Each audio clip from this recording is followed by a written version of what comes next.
Hey, let's go over to the Cotton Bowl, guys, and take a look at that Ohio State-Texas matchup. And I think, just myself personally, these four teams that have made it thus far in the college football playoffs, I think we've got the strongest possible Final Four teams we could have asked for.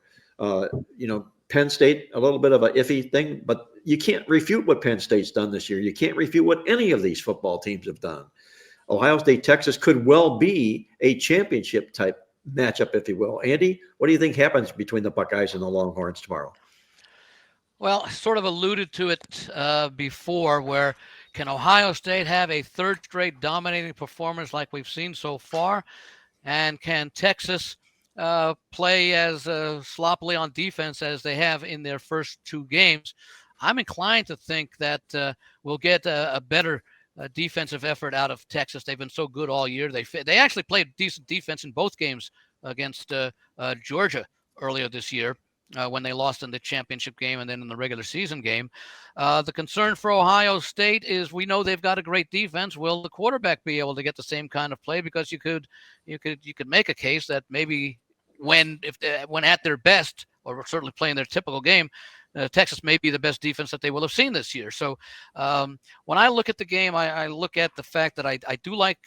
Now, I don't know that it's going to matter that the game's being played in Dallas, where you would expect to have a huge contingent of Texas fans for the tickets that are not allotted to either of the two teams. But Ohio State travels well, so I wouldn't be surprised if they had their hands on the click button as soon as those tickets went on sale to the public, and they got a lot of them as well. So I don't know that it'll be a factor, but certainly the site would tend to figure to benefit Texas more than the other team. The other thing I like about Texas is they've got two solid quarterback options should that need be. And perhaps, and if I'm Sarkisian, maybe I do exactly that I go with sort of an alternative game plan. Not necessarily on a series by series or a half basis, but have certain series, certain situations, yours gets in there and others Manning gets in there. And that, because if you've got to prepare for two really good quarterbacks, that means you're spending some time not preparing for the one quarterback that the other team is preparing for, and there could be certain situations in the game where that could come into play. The numbers statistically are fairly even. I don't give either team much of a decided edge in those areas. What I do think is Ohio State, and I'm rooting against Ohio State because I have the ticket on anyone but Ohio State and Georgia to win the national title. But when I take my heart out of it, I have to think Ohio State is the better team. I'm taking the 6 points. I wouldn't be surprised if the game comes down to I've got it. I think Victor said he likes the under. I do like the under significantly because of the two defenses.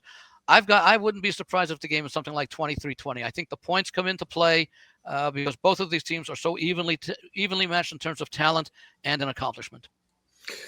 Let me ask you this, Jim. Has your guy mentioned anything or whispered anything to you about this Ohio State-Texas game as far as the side goes in the contest? He bet Ohio State. Ohio State, okay. And I really wish I could give more narrative because he doesn't tell me why. He just tells me he bet, and he bets a lot.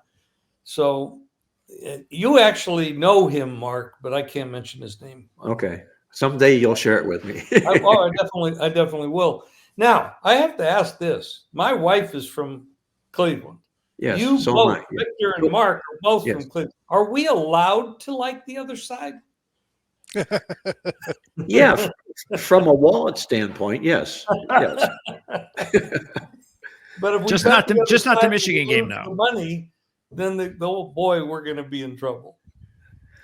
You know what I find unique in this game, guys, is Ohio State is deeply, deeply talented. They recruit as well as any team in college football, especially now that Nick Saban's no longer at Alabama.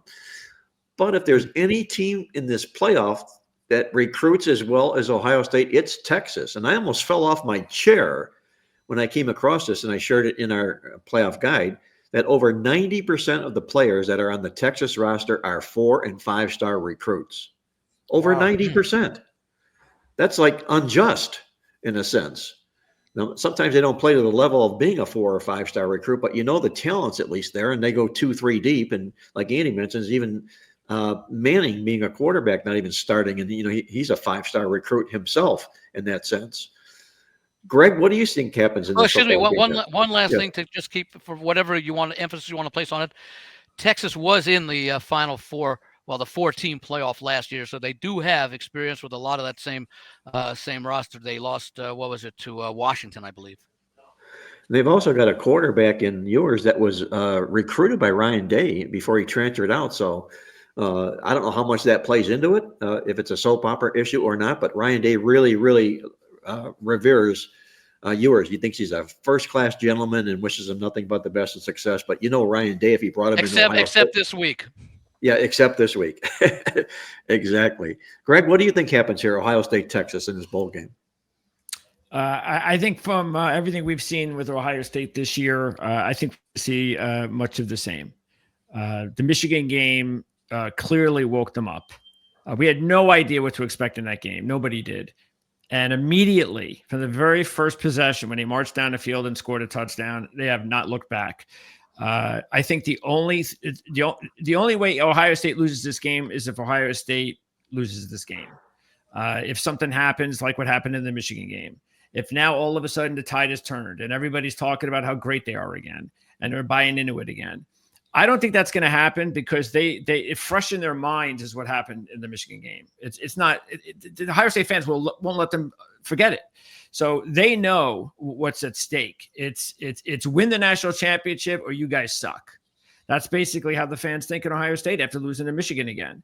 So I think because of that, they have a goal that they're not going to let slip out. Which, remember, this was the most talented team in college football when the season began, not just because of the 5- and 4-star recruits that you also said, Mark, that Ohio State has and Texas has, but because of all the key transfers that they spent big money on, including the quarterback, the running back, and other players. And it's finally all coming to fruition.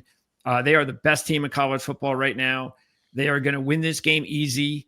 They'll have a tough time against, I think, Penn State in the national championship game before beating them late. Probably a early fourth quarter game. But this is Ohio State's national championship to win now, and a team that couldn't stop Clemson when they had no running game, none. Everybody knew Clemson had to throw the football. Texas couldn't stop the passing game. Then Texas places Arizona State. They knew all you had to do is stop the running game. They have no passing game. Their number one receivers out. All you have to do is stop Arizona State's Cam Scatterbo. Couldn't do it. So now they're playing Ohio State, got a running game and a passing game. They're not going to stop either one. I think this game could be just like the Oregon game, and I think it could be over at halftime. Who do you think has the coaching advantage in this game, if either? I'm not sold on either guy. I think I would give it to Ryan Day just a little bit. Mark and I have talked a lot about Sarkisian over the years, and undoubtedly he's done a good job recently. Like you guys said, he made the playoffs last year, and that was a good step for him. And it was a close loss in the playoff game to Washington. They almost won that football game. They had a shot at the end. And he's got this team back to the semifinals again. And the one thing Sarkisian's doing right is what Mark said. He's recruiting. That's what you got to do as a college coach. If you keep all those 4- and 5-star kids from Texas at home, you're going to have a good team. Now you just have to make sure that you can coach in the big games. And I just like in that playoff game to Washington, I don't know if he's capable of doing that. So I think because of that, I don't think he's like a difference maker. And therefore, I just think Ohio State is just too good. It's not knock against Sarkisian or the Texas players. Keep in mind, a lot of the top Texas players that were on the team last year are not there. Xavier Worthy's gone to Kansas City. The tight end's gone to Carolina. The running back's gone to Carolina. So all those big guys, the guys that were the superstars on offense for them last year, are not there. They're still very talented. Don't get me wrong. But Ohio State is a lot more talented as far as experience and upper level guys.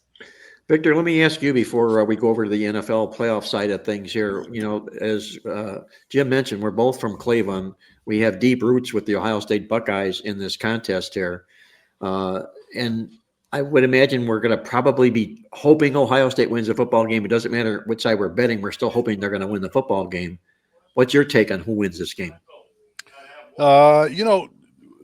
We mentioned that we're leaning under in the game, Mark. One of the storylines, though, that I've have been following with great interest, particularly in the last few weeks, was the fact that you got this freshman on Ohio State that is really starting to open eyes, particularly in the postseason. And it reminds me of a college basketball player who 20, 22, 23 years ago kind of set the world on fire in the postseason. I'm talking about Carmelo Anthony and the Syracuse Orange and the unbelievable run they had again 20 years ago in the college basketball playoffs. And we're talking about Jeremiah Smith here, the freshman of Ohio State, the wide receiver of the Buckeyes, highly touted, if you will. Here's a guy, 103 yards on 6 catches and 2 touchdowns in the rout of the Tennessee Volunteers, 7 catches for 187 and 2 touchdowns against #1 Oregon Ducks. And if either of those 2 games hadn't gotten out of hand so early, perhaps that Jeremiah Smith would even have had greater stats. So that is the storyline, one of the storylines that I'm looking to watch on Friday night with the game, and also in his future with the Ohio State Buckeyes. But it sure reminds me a lot of what Carmelo Anthony did way back 20 years ago, what Jeremiah Smith is doing for the Buckeyes in their wide receiver room.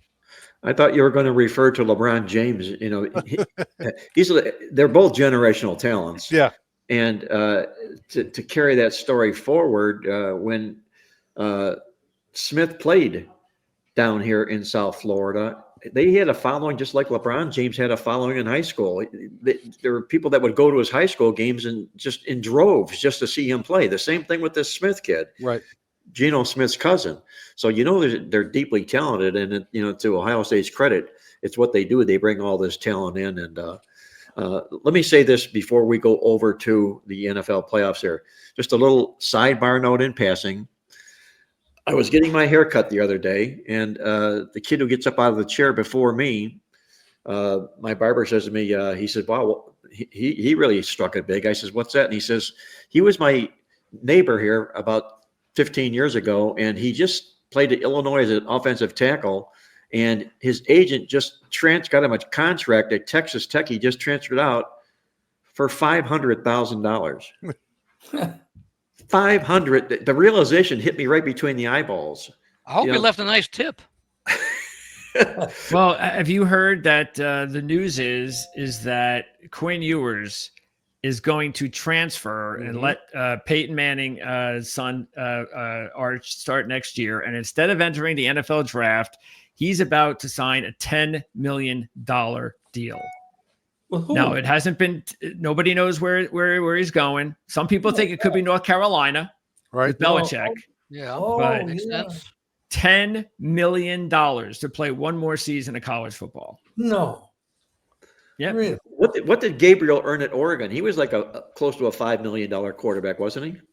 He might have been, yeah. He was getting some pretty good money, so maybe it's not too much of a surprise. But yeah, they're throwing that money around now because they know that's what it's like. Oh, by the way, just keep this in mind, the weather. And I know they're playing indoors in Dallas, but there's a wintry mix going on right now in Dallas, and they're not used to that. Not Dallas. And so I only bring that up because the travel conditions could be really difficult. Now, it's better that it's a wintry mix, but there will be potential ice overnight. That could be an issue, but it's better than, say, a foot of snow because they're not, they don't have the proper equipment to move the snow there. They have like one snowstorm in Dallas, like every 10 years, 15 years.